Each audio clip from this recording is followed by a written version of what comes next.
نبی پاک علیہ السلام ایک مرتبہ باہر تشریف لائے تو فرمایا میں نے چاہا تمہیں خبر دوں لیلۃ القدر کو، شب قدر۔ دو آدمی آپس میں لڑ رہے تھے، ان کے لڑنے کی وجہ سے شب قدر کی پہچان کو اٹھا لیا گیا۔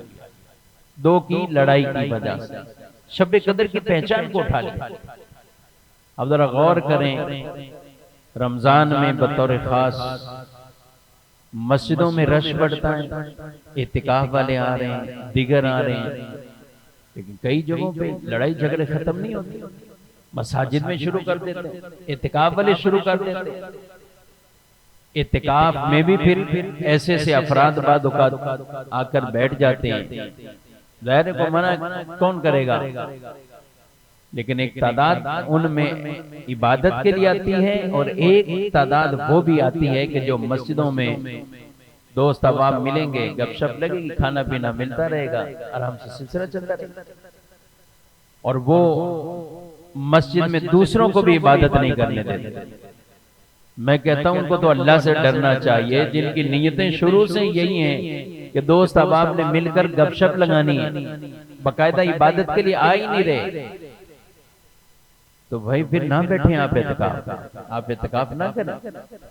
آپ کا یہ اعتکاف کا مطلب ہی یہی ہے کہ ہم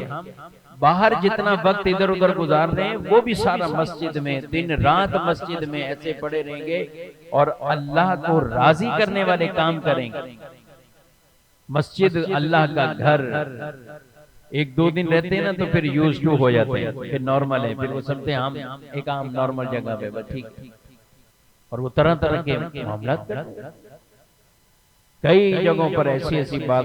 ویڈیوز آتی ہیں، لگے ہوئے ہیں موبائل پر گیمز کھیل رہے ہیں، کچھ اور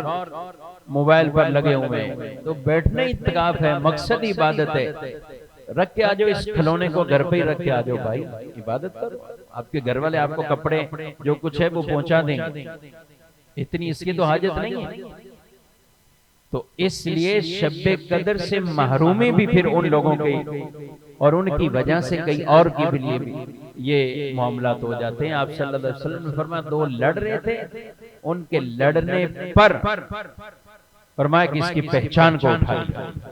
اس کی پہچان کو اٹھا لیا۔